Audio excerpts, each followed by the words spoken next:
I returned home after surgery and found silence and my wife dying alone. Meanwhile, our son on vacation in Spain posted, "Finally, I deserve a week without my pathetic old folks." I grabbed my phone and made one call. Betrayal met justice. 15 minutes later. Before we continue, please subscribe to the channel and let us know where you are listening in the comments. The key stuck in the lock. My knee throbbed where they'd cut through muscle and bone 3 days ago. And the simple act of turning metal in a slot took more effort than it should have. The door finally gave way, swinging inward to reveal darkness. No lights, no television murmur. Just the kind of silence that makes your skin prickle.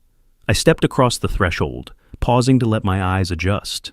Something felt wrong, in a way I couldn't name yet. "Helen?" My voice sounded too loud in the stillness. "Chester?" Nothing. I moved through the living room, one hand trailing along the wall for balance, my cane tapping against hardwood I'd installed 30 years ago. The architect in me noticed details without trying. Curtains drawn at 2 in the afternoon, mail piled on the hall table, a faint staleness in the air. "Helen, honey, I'm home." The bedroom door stood slightly ajar. I pushed it open and the smell hit me first. Stale sweat and something else. Something human and wrong. She lay in our bed, sheets twisted around her legs, head turned toward the window, where afternoon light tried to penetrate heavy drapes. Her lips had a dried, cracked look. The water pitcher on the nightstand was bone dry, tipped on its side. "Helen?" Her eyes opened slowly, like it cost her something. Recognition flickered, then something that looked like relief mixed with shame. "Simon." The word came out as barely more than breath. "You're back." I crossed the room, forgetting my knee, forgetting everything except the way she looked. Diminished, fragile, wrong. My wife of 42 years, reduced to this. "What happened? Where's Chester?" 3 days, she whispered. "He promised he'd come back." The words landed like stones in still water. I pulled the chair closer, sat down carefully, and took her hand. It felt like paper, dry and delicate. "When did he leave, Helen?" "Tuesday. I think Tuesday." Her eyes searched mine, looking for something I wasn't ready to give yet. "He said just 2 days. Quick trip. Had to get away for a bit. He'd earned it," he said. Tuesday. I'd gone into surgery Wednesday morning. Today was Friday. The math assembled itself in my head with architectural precision. "Did he leave you water?" "He brought the pitcher, filled it. I remember that." She swallowed with visible effort. "I couldn't. The wheelchair's in the corner. I couldn't reach." I looked. The wheelchair sat against the far wall, impossibly distant from the bed. Chester knew his mother couldn't walk unassisted. He'd positioned it there anyway. "I'm calling for help," I said, pulling out my phone. "Don't be angry with the boy." I didn't answer that. The dispatcher picked up on the second ring, and I gave our address in the calm voice I'd perfected over 40 years of dealing with contractors and clients. My hands stayed steady. That would come later. The paramedics arrived in 14 minutes. I opened the door for 2 women who moved with practiced efficiency, asking questions while they worked. How long had she been without fluids? Did she have any medical conditions? Where was her caregiver? "My son," I said, watching them check Helen's vitals. "He was supposed to be here." They exchanged a look I'd seen before, in other contexts. The kind of look that says everything without saying anything. "She could have..." The younger one started, then stopped. "We need to transport her." "I'll follow," I said. After they wheeled her out, I stood in the empty bedroom, looking at the evidence. Unopened medication bottles lined up on the nightstand. A glass just out of reach. The wheelchair, deliberate in its distance. I checked Chester's room next. Clothes scattered across the floor, drawers yanked open, hangers empty. The passport that usually lived in his desk drawer was gone. I knew because I'd seen it there last week, when I'd borrowed his printer. The front door opened as I came back down the hall. Mrs. Patterson from next door, carrying a casserole dish wrapped in aluminum foil. "Simon, you're back. How's the knee? Have you seen Chester?" She blinked at the question, at something in my tone. "Tuesday morning early. He had big suitcases. Said something about finally getting a break." She smiled uncertainly. Looked happy. "Tuesday. Is everything all right?" "Everything's fine. Thank you for checking." I took the casserole and closed the door with careful control. In the kitchen, I found takeout containers in the trash, Chinese food, one meal's worth. Chester had eaten before he left, sometime Tuesday morning, fed himself, packed his bags, and walked out while his mother slept. My phone felt heavy in my pocket. I pulled it out, opened the browser, navigated to Chester's profile. The page loaded slowly, and for a moment, I almost hoped it wouldn't load at all.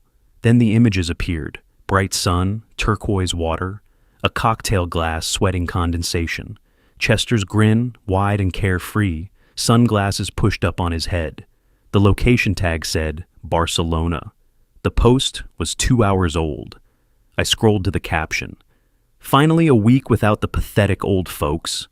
The words sat there on the screen, pixel-arranged proof of something I'd maybe always known, but never let myself see. My son, my only child. The boy I'd taught to ride a bike and helped through college, who'd moved back home 5 years ago when his tech startup folded, who'd promised to help care for his mother while I recovered from surgery. Pathetic old folks. I took a screenshot, force of habit from years of documenting architectural plans and client agreements. Evidence. Then I set the phone down on the kitchen table, face down, with the kind of precision that comes from not trusting what your hands might do if you're not careful. The house settled around me, quiet except for the hum of the refrigerator. Somewhere in Spain, Chester was drinking expensive drinks and laughing about his week of freedom. Here, his mother was in an ambulance, being treated for dehydration that could have killed her. Could have. I said the words aloud, testing them. Could have killed her. The architect in me had always understood structures, load-bearing walls, the way a single point of failure could bring everything down. I'd spent my career making sure buildings didn't collapse, that foundations held firm, that people stayed safe inside walls I'd designed.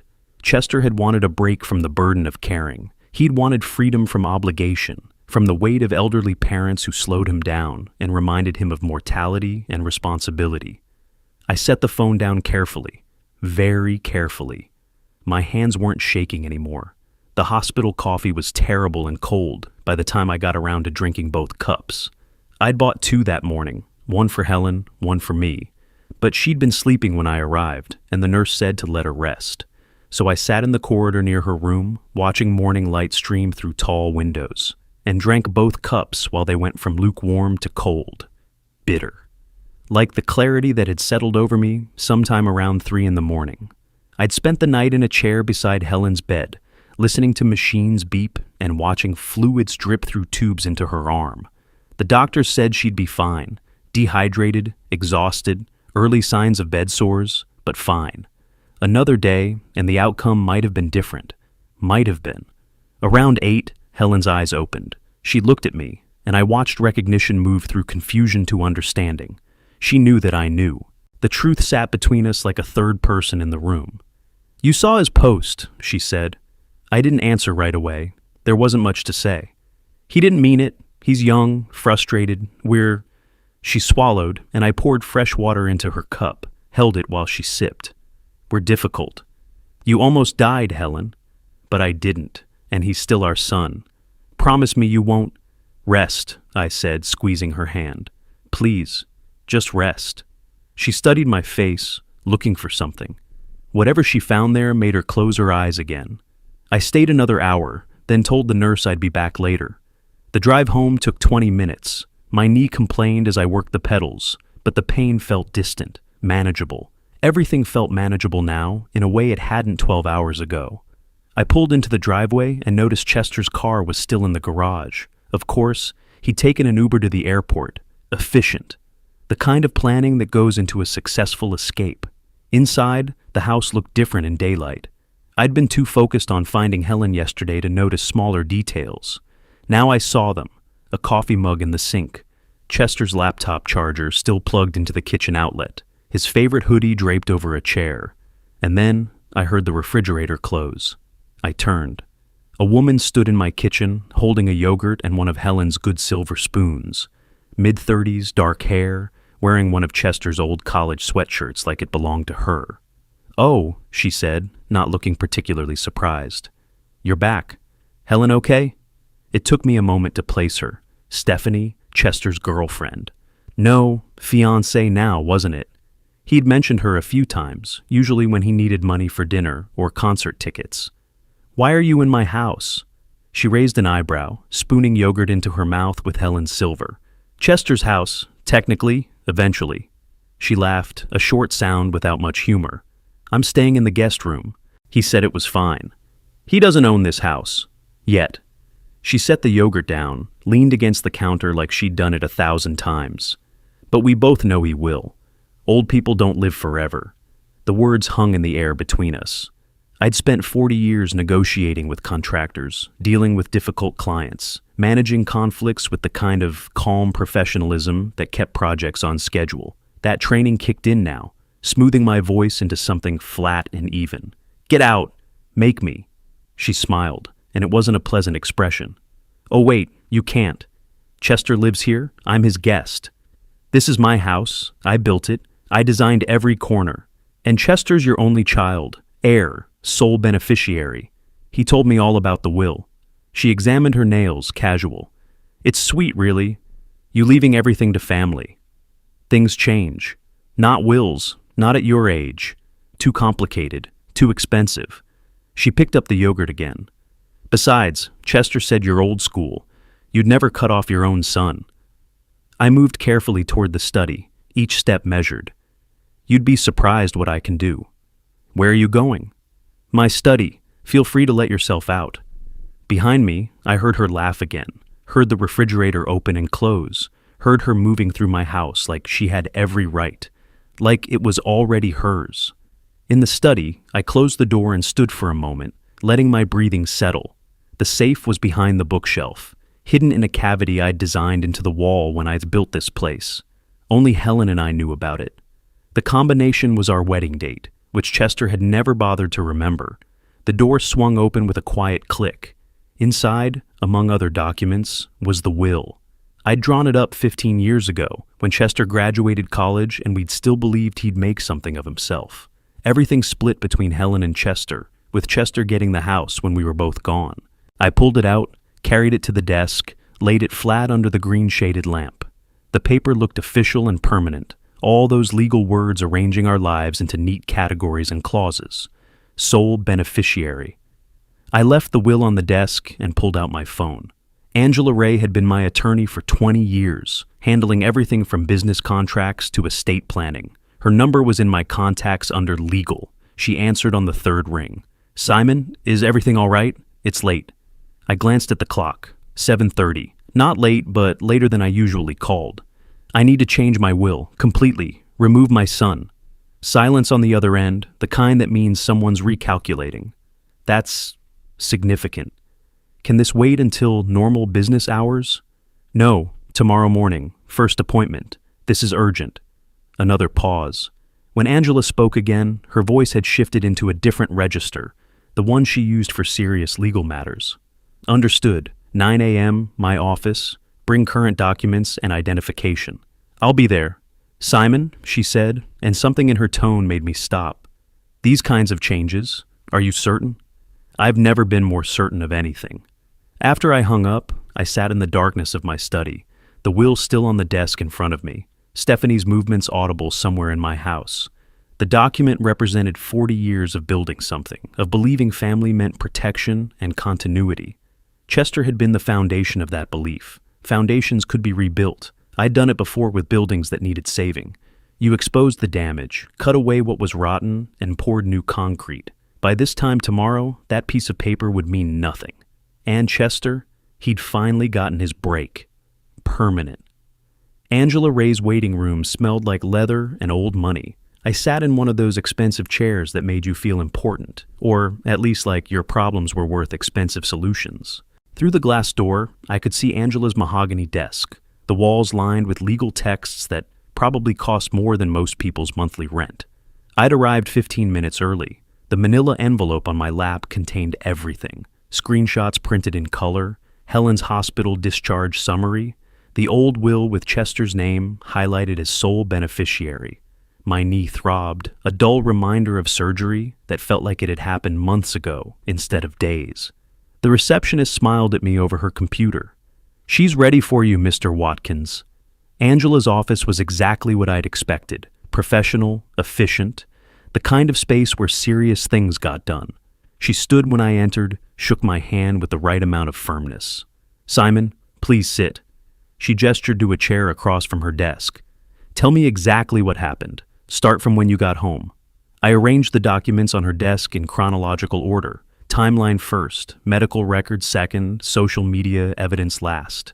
The architect in me couldn't help but organize things logically, even when the content made my stomach turn. I found my wife dying. My son was in Barcelona, posting vacation photos. Angela picked up the printed screenshots, studied them with the neutral expression, lawyers perfect over years of hearing terrible things. "These are remarkably callous. That's my son, or who he's become." I tapped the hospital summary. She was alone for 3 days, no water, no medication. Could have died, but didn't. No thanks to Chester. Angela set the papers down, folded her hands on the desk. "You want him removed from your will. I can do that. But first, let me show you something better." For the next hour, she walked me through Florida state law. Simple will changes, she explained, invited contests after death. Unhappy heirs could tie up estates in probate for years, especially if they claimed undue influence or mental incompetence. What's the difference between changing the will and creating this trust you're describing? A will can be contested for years. A trust is immediate, irrevocable in effect. She pulled a legal pad closer, sketched a simple diagram. You transfer assets now, control them while you're alive, designate beneficiaries who receive everything automatically upon death. No probate, no contest period. He can't fight what's already done. I took notes, treating this like a construction project. Load-bearing decisions, structural integrity, long-term stability. Your total estate, she consulted the documents I'd brought, approximately 1.2 million. You're transferring everything to the MS Foundation? Everything. The house I designed, every dollar I saved. Chester gets nothing. Angela leaned back, and for the first time her professional mask cracked slightly. "Simon, I have to ask. Is there any chance you'll reconcile? This is permanent in effect, even if legally revocable." "He left his mother to die alone. That's permanent too." She nodded slowly. "Understood. Let's proceed." The document preparation took until late afternoon. Angela had templates, but each clause needed customization. Asset descriptions, trustee designations, beneficiary details. I read every paragraph before initialing, used my architectural drafting pen, the one I'd used to sign the final plans for the house 40 years ago. "How long does this take?" "We can have documents ready today, notarized tomorrow, effective immediately." "Do it." The next morning, I drove to Milton Willis's notary office across town. Milton was older than me, retired from a long career in real estate law, and I'd worked with him on several architectural projects decades back. "Simon?" He shook my hand carefully, eyeing my cane. "Heard about Helen. How's she doing?" "Better now. She's home." "Good, good." He gestured to the documents Angela had couriered over. "Let's make this official." The notarization process was methodical. Signature verification, witness statements, official stamps that made everything real in a way signatures alone couldn't. Each page got its seal, its proof of legitimacy. By late afternoon, I was back in Angela's office. The documents sat on her desk, complete and binding. "These documents are active now." Angela pulled up her email program. "Do you want Chester informed, or should we wait?" "Inform him, immediately." "He's still in Spain. This will end his vacation rather abruptly." "Good. He ended Helen's life abruptly. Fair's fair." Angela typed with practiced efficiency, attaching the complete trust documentation. "Official notification with complete documentation. He'll have everything. Asset lists, beneficiary designation, legal language explaining his removal. Make sure he understands. This isn't a threat. It's done." She reviewed the email once, then looked at me. "Last chance to change your mind?" "Send it." Her finger hovered over the button for just a moment, then clicked. The screen showed the sending animation, that little progress bar that felt simultaneously too fast and too slow. "Done." Angela closed her laptop. "He'll have it within minutes." I sat there, watching the afternoon light angle through her office windows, and felt something settle inside me. Not peace, that would come later, if it came at all, but certainty. The first real move in a game I hadn't chosen to play, but one I'd finish on my terms. Thank you, Angela. Just doing my job. She stood, walked me to the door. Simon, Chester's going to react badly. Be prepared for that. I know. What I didn't say was that I was counting on it. The phone started ringing an hour later. I was home, sitting in my study with a glass of water. Not whiskey, though the bottle sat on the shelf where I could see it. Discipline mattered now more than comfort. Chester's name lit up the screen. I watched it ring until voicemail picked up. 30 seconds later, it rang again, then again. 27 calls. I counted every single one. The voicemail started around call 5. His voice progression told the story better than any words could. First message, confusion, seeking clarification. Dad, I got this weird email from your attorney. Call me back. By message 10, anger breaking through. What is this? You can't just give everything away. I'm your son.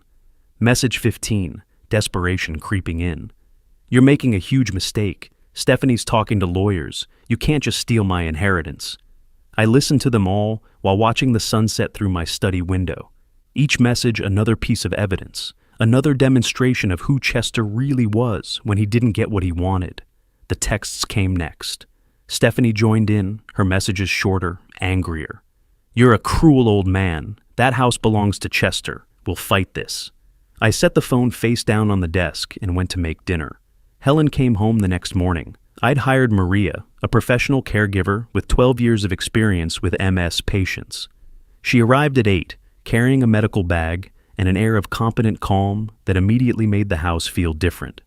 Maria, this is Helen, my wife. She needs medication at 2, 6, and 10. Her chart's on the nightstand. I've worked with MS patients for 12 years, Mr. Watkins. She's in good hands.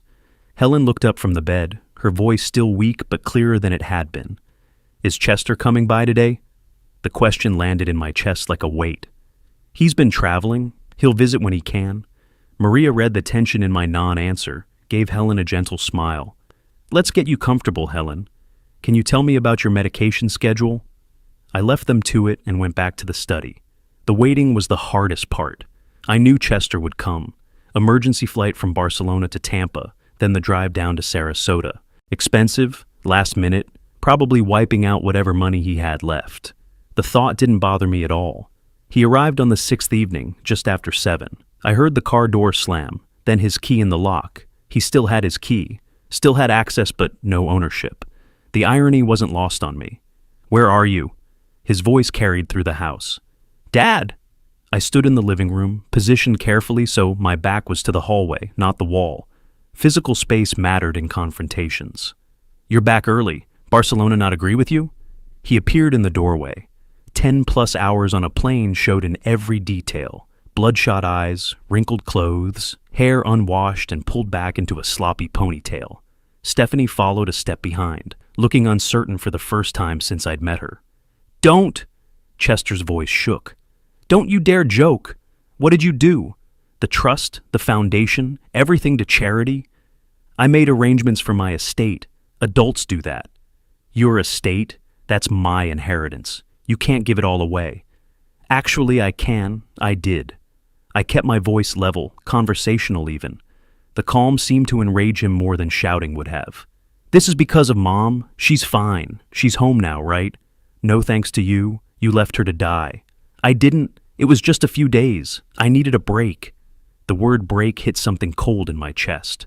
You needed a break. She needed water, food, her medication. Which mattered more? Chester stepped forward, hands gesturing wildly. Dad, I'm sorry. I'll do better. Just change it back. Please, we can fix this. You lost the right to call me Dad when you posted that picture. Pathetic old folks. Remember? Stephanie moved up beside him. He didn't mean it like that. I looked at her directly for the first time since they had arrived. You told me this house would be yours soon. Did you mean that? She went quiet. Chester's desperation shifted into something harder. I'll sue. I'll contest it. You're old. You were on pain medication after surgery. The trust was created 4 days after my surgery. I was fully lucid. 2 attorneys and a notary will testify to that. There has to be something. Undue influence, coercion. Try it. I sat down in my chair, made him stand while I sat. Another power position, another subtle message. Spend what little money you have left on lawyers. The law is clear. The property is mine to dispose of as I choose. I'm your son! The words came out almost like a wail. No, you're someone who shares my DNA. A son would have checked on his mother. Chester lunged forward, finger jabbing toward my chest. I didn't move, didn't flinch.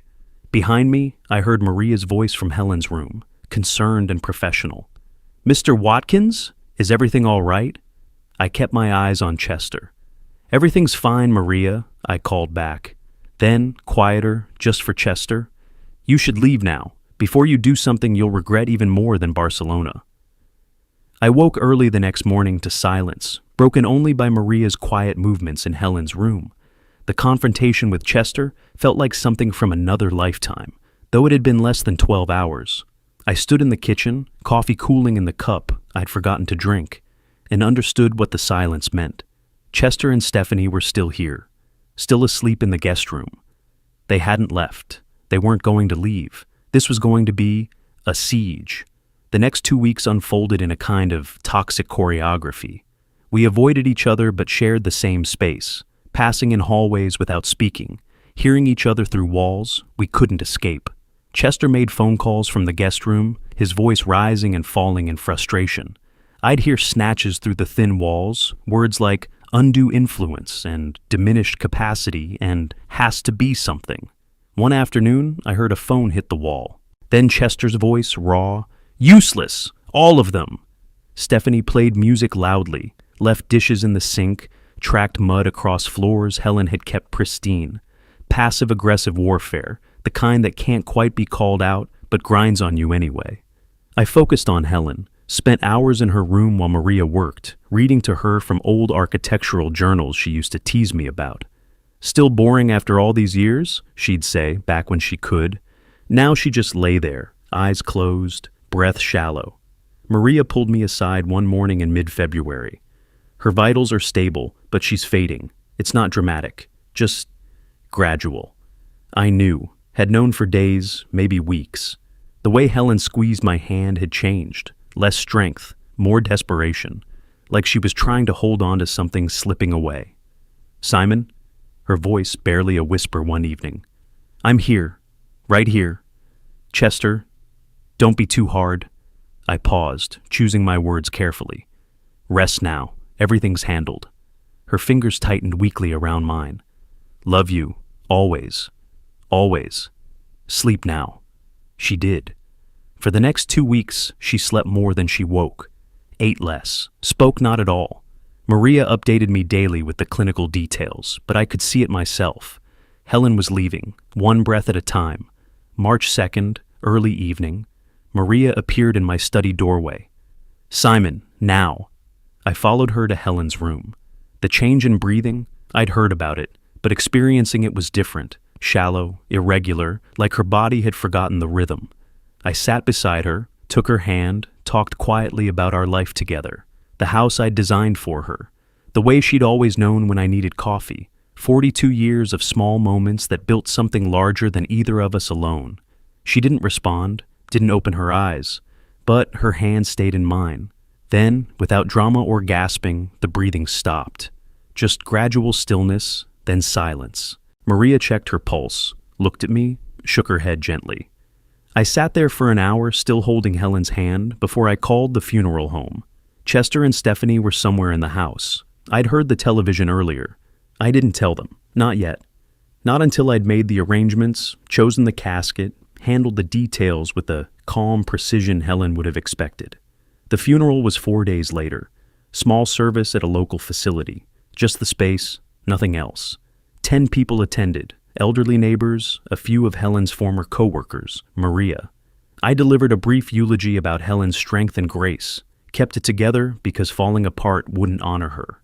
Chester arrived late, stumbling through the door with Stephanie trying to support him. The smell hit me before I saw him, cologne failing to mask alcohol. He pushed past me toward the front of the room, grabbed the podium for balance, knocked over a flower arrangement. She was my mother, best woman. His voice broke. I loved her. I approached quietly, put my hand on his elbow. Chester, this isn't the time. Please go. He jerked away. You don't tell me. She's my mother. And you left her to die. Everyone here knows it. Leave with some dignity. You turned her against me. You poisoned. I'm asking once more. Leave now." Mr. Patterson and another neighbor were already moving forward. "Come on, son. Let's get you some air." Chester let them lead him out, still protesting. Stephanie followed, not looking at anyone. The service continued. We buried Helen under oak trees she'd admired. I placed a single rose on the casket before they lowered it. The week after felt longer than the 2 weeks before. Chester and Stephanie avoided me more, if that was possible. I processed my grief privately, sitting in Helen's empty room, going through photos with methodical care. Young versions of us stared back, full of hope and plans and the kind of naive certainty that life would work out.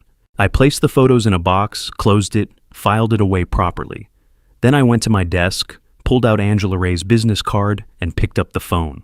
Angela answered on the second ring. "Simon, I'm so sorry about Helen. I saw the obituary." "Thank you. I appreciate that." I paused, looking at the guest room door down the hall. "I need your help with something else now. Chester and Stephanie are still living in my house. They won't leave." "How long has it been?"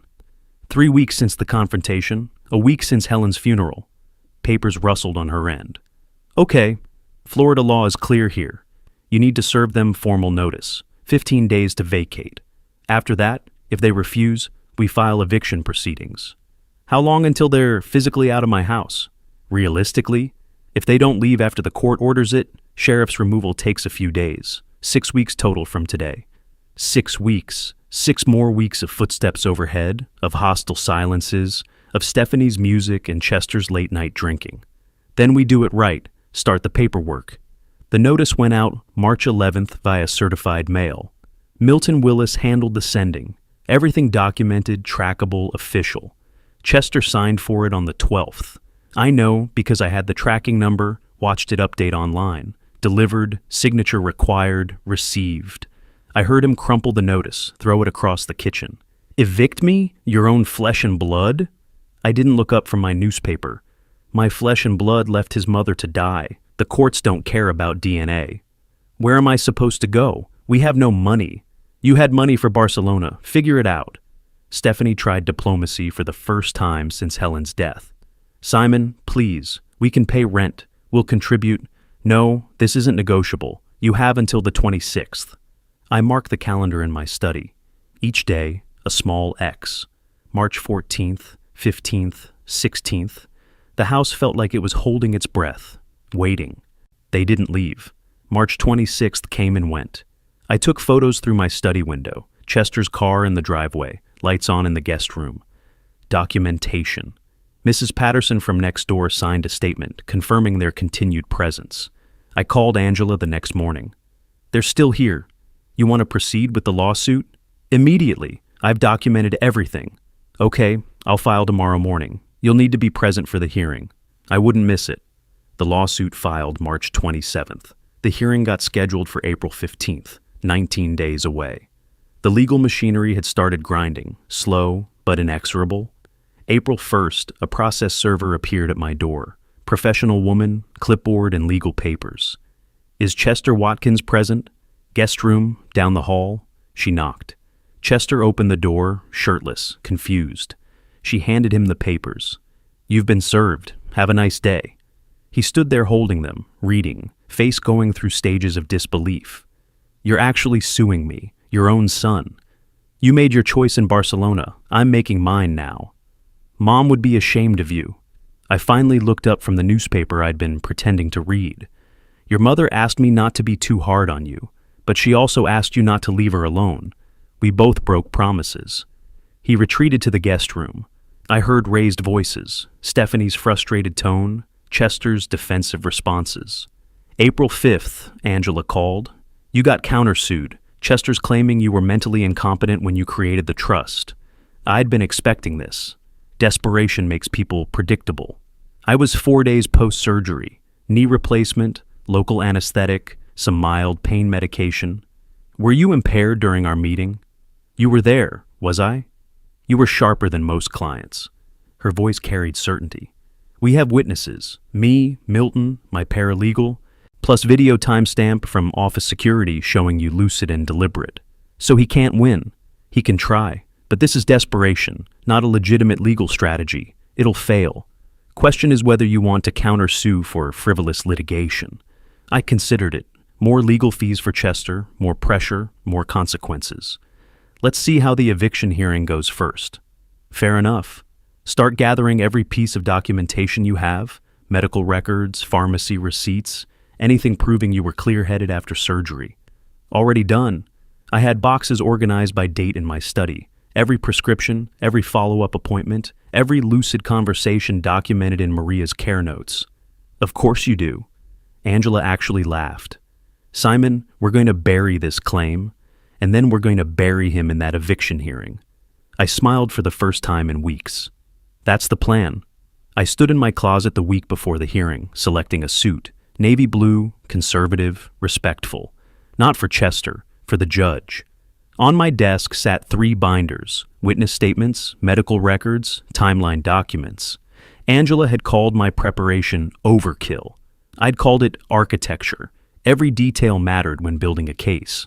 April 15th arrived with Florida sunshine and the kind of clarity that made everything sharp-edged.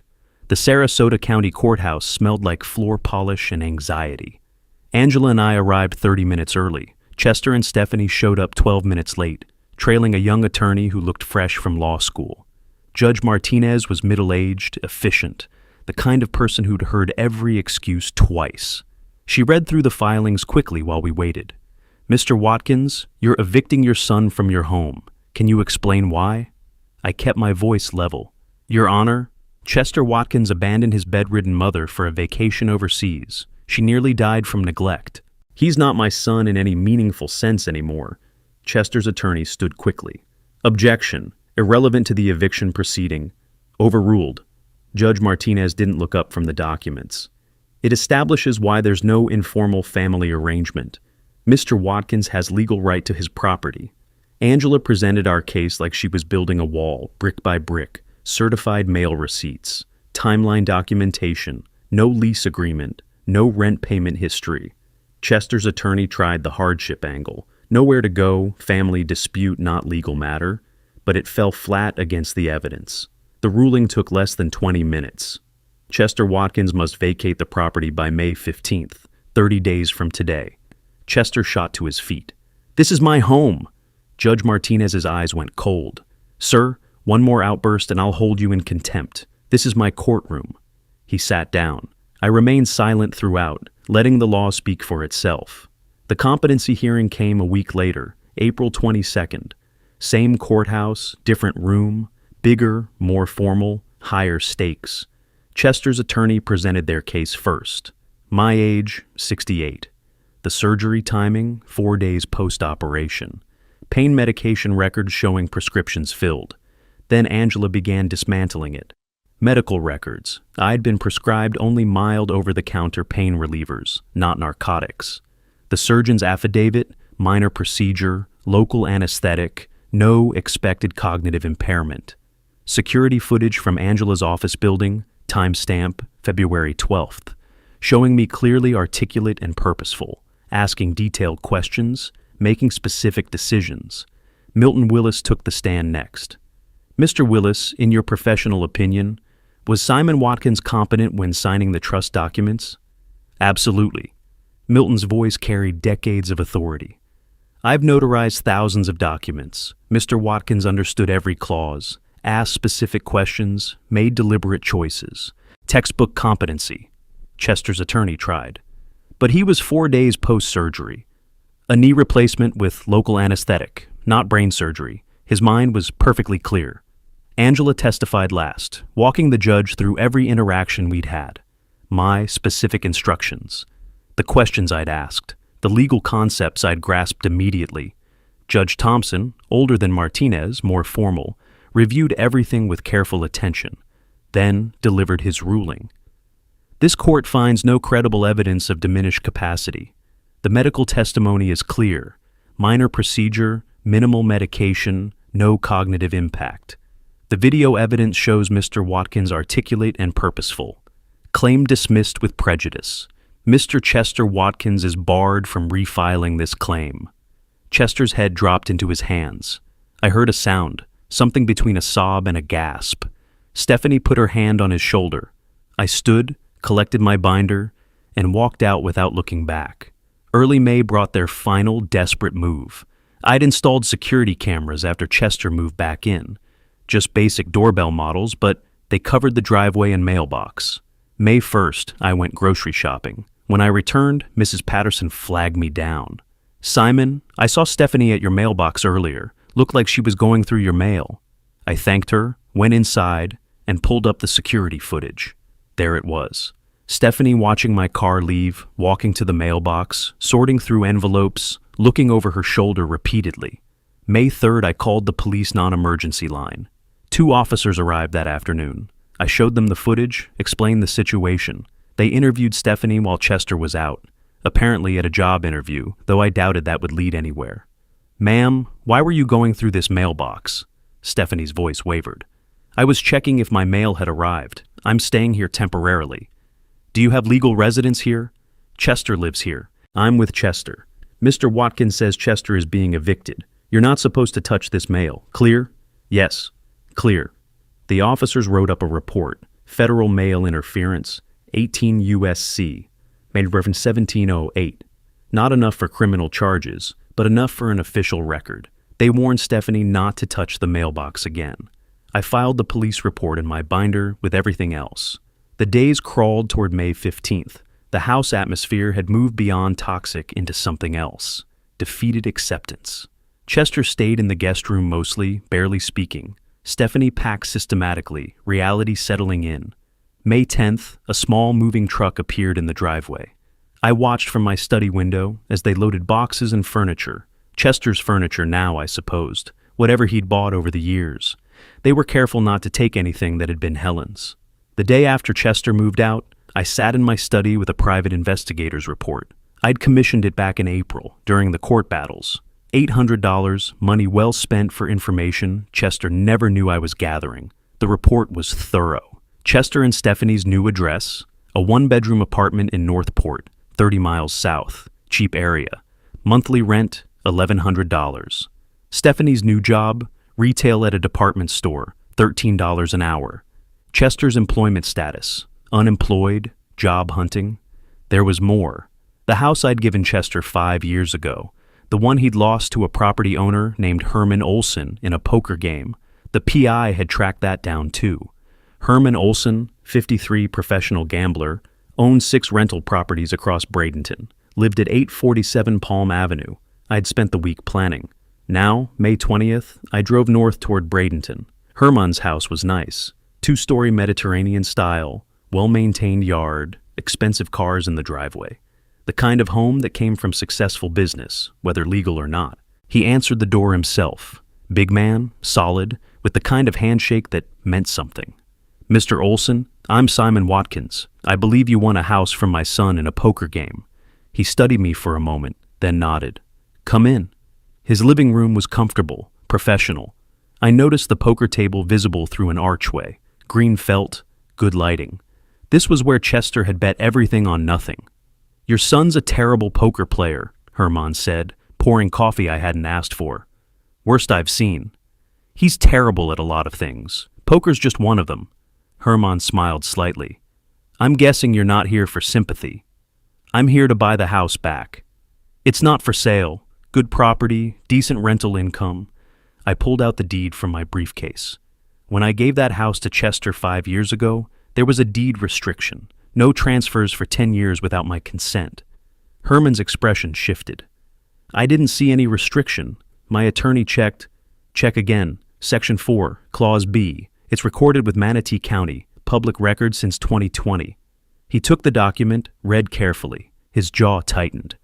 "This says, you're saying the transfer isn't valid. I'm saying you're holding property you don't legally own, which makes this conversation very important for you." Silence stretched between us. I watched him calculate, the way good poker players do. "If what you're saying is true, why offer to buy it? Just take it back through court." "I could, but litigation takes time, costs money. I'm offering you a clean exit, $320,000. You walk away whole." I paid more than that. Chester's debt was $360 plus. Chester's debt isn't my problem. Current market value is $340,000. I'm offering $320. That's $20,000 under value. Take it or risk losing everything in court." He leaned back, studying me with new respect. "You've got steel, old man. All right, $320,000. 2-week closing. I'll have my attorney draw up the papers." We shook hands again. This time it felt different. Two men who understood the game, even if we'd been on opposite sides. "He said this house was his future," Herman said as he walked me to the door. "Bet it all on a pair of 8s. That sounds like Chester, betting everything on nothing. You're cleaning up his mess. That's rough. I'm done cleaning up after him. This is the last one." I drove back to Sarasota with the windows down, warm May air filling the car. Herman would have his attorney contact Angela by end of week. 2 weeks after that, I'd own both houses, the one I'd built and the one I'd foolishly given away. Chester was in Northport, working retail if he'd found anything at all, living in a 1-bedroom with a girlfriend who was already looking for the exits. The PI report had included a detail I hadn't expected. Stephanie on her phone outside their apartment, voice raised, saying, "I can't do this forever." Chester had no idea what I'd just done, no idea I'd recovered what he'd lost, and he wouldn't know until I decided to tell him, if I decided to tell him at all. That uncertainty, that was its own kind of justice. The closing attorney's office in Bradenton had that polished, professional atmosphere where serious transactions happened. May 31st. Herman Olson sat across from me, both of us flanked by attorneys. Documents slid across the mahogany table, deed transfer, wire confirmation, keys on a small ring. $320,000 changed hands electronically. Numbers on a screen, wealth redistributed with keystrokes. Herman signed the final page, pushed it toward the notary, then looked at me with something that might have been respect. "You know, I actually feel bad for your son. Losing this place the way he did." "Don't. He didn't lose it. He threw it away. There's a difference." "Fair enough." Herman stood, offered his hand. "You played this smart, clean. Wish more people handled things like this." I shook his hand firmly. "I'm not handling things. I'm correcting mistakes, his and mine. The mistake of giving him too much, the mistake of thinking he'd earned it." I drove back to Sarasota with 2 sets of keys, 2 property deeds. At home, I placed both deeds in my safe, side by side.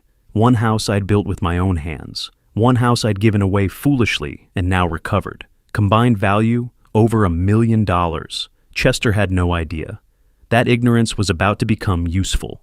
June 5th, I met with Angela in her office. One more legal action, final psychological strike. She pulled up Florida statutes on her computer.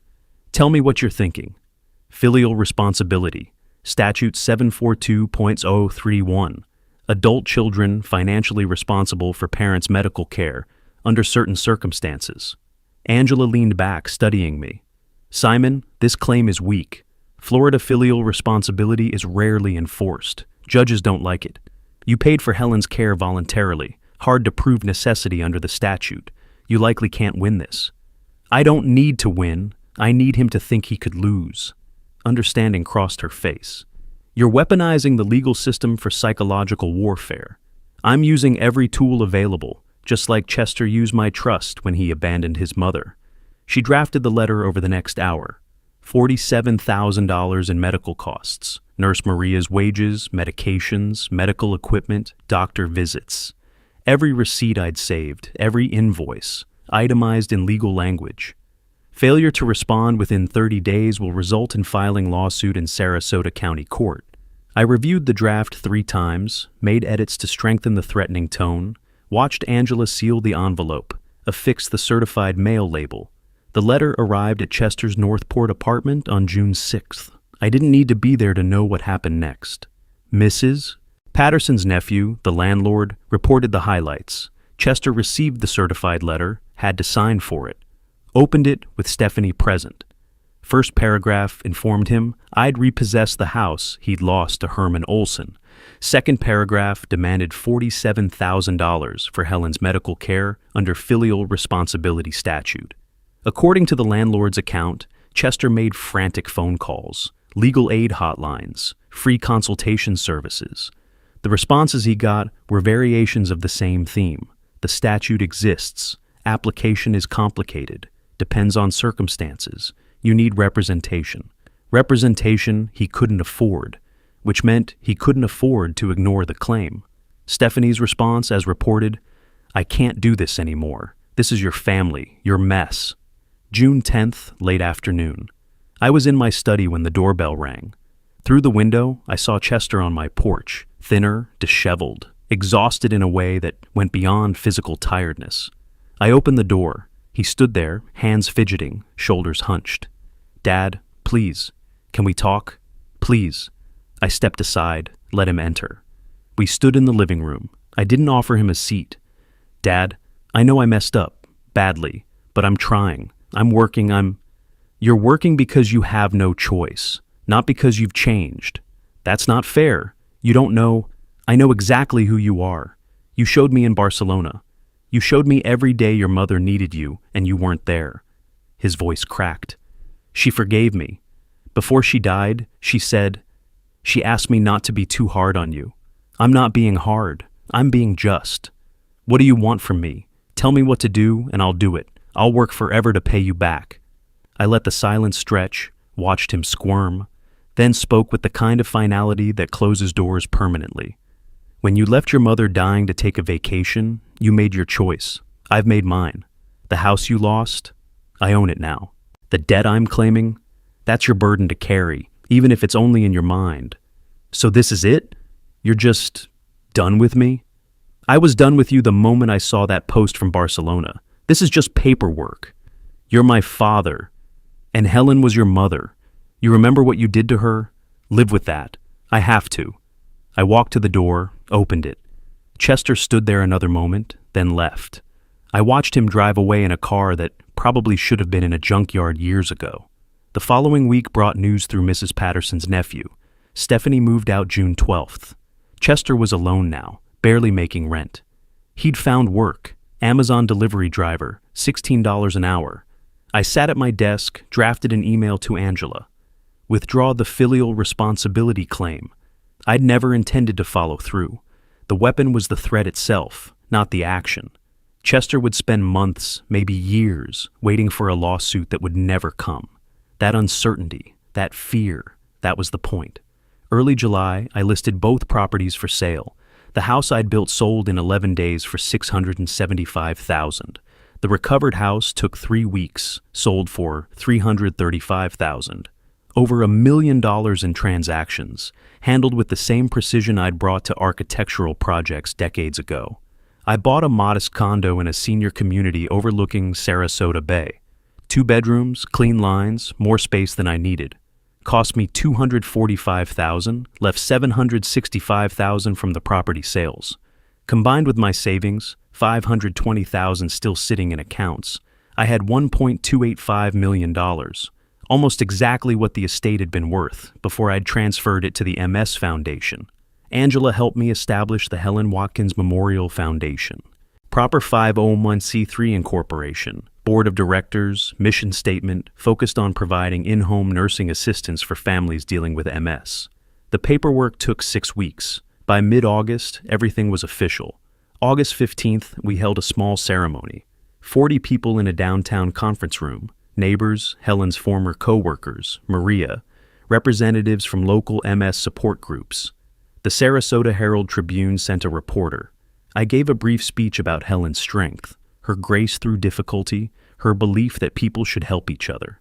Announced the foundation would distribute grants starting immediately, $15,000 each to qualifying families who needed in-home nursing support.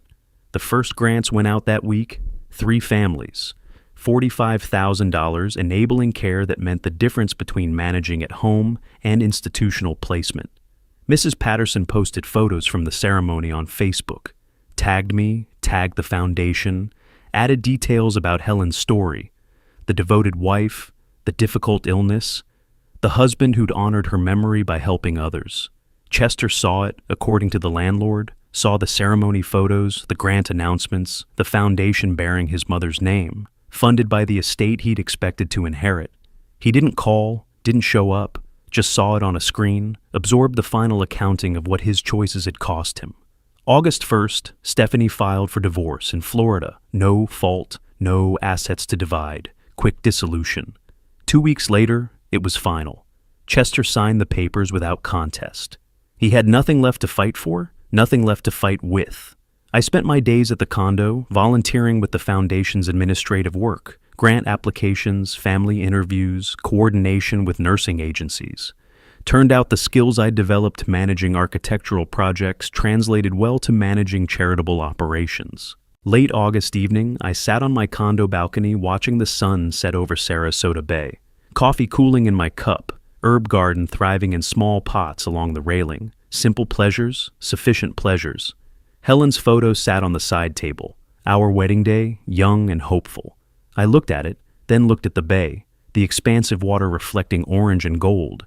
The foundation would continue after I was gone. Board members committed, funding secure, mission clear. Helen's name would help families for decades. That mattered more than any revenge. Chester was in Northport, working a delivery route, living in a one-bedroom apartment alone. He'd lost his inheritance, his house, his wife, his father. He'd gained exactly what his choices had earned him, isolation and consequence. I'd achieved what I'd set out to achieve, justice, not vengeance, punishment proportional to harm. Helen honored, not through bitterness, but through purpose. The sun touched the horizon, light spreading across the water in patterns that seemed deliberate, but were just physics and circumstance. Like justice, perhaps. Natural law playing out over time. I wasn't happy. Helen was still gone. That wound would never fully heal. But I was at peace. The books balanced. The architecture of consequence properly constructed. Chester living with his choices. Helen's memory living in meaningful action. I finished my coffee, stood, brought the cup inside. Tomorrow I'd review grant applications. Next week, visit families who'd received assistance. Build something positive from the wreckage Chester had created. The difference between us, I'd realized over these months, wasn't intelligence or opportunity. It was understanding that actions have weight, that choices echo forward, that family means more than blood. It means showing up when someone needs you, even when it's difficult, especially when it's difficult. Chester never learned that, maybe never could. I'd stopped trying to teach him. Now I just lived the lesson myself, helping families who understood what he never would, that caring for someone isn't a burden, it's a privilege, and when you fail at it, you lose more than money or property. You lose the right to call yourself family. The bay darkened as night settled in. I stood at my window, looking out at water and sky and the lights of a city where I'd spent my life building things. Buildings, relationships, a reputation. Now, a foundation that would outlive me. Chester was out there somewhere in the darkness, delivering packages to strangers' doors, counting pennies, sleeping in a cheap apartment with walls thin enough to hear neighbors' lives continuing around him, alone with his choices. I turned from the window, closed the blinds, and went to bed. Tomorrow would bring more grant applications, more families needing help, more opportunities to transform Helen's suffering into someone else's relief. That transformation, tragedy into purpose, pain into help, that was the architecture I'd been building all along. And unlike Chester, I'd built it to last. If you like this story, please like this video, subscribe to the channel, and share your impressions of this story in the comments. To listen to the next story, click on the box on the left. Thank you for watching.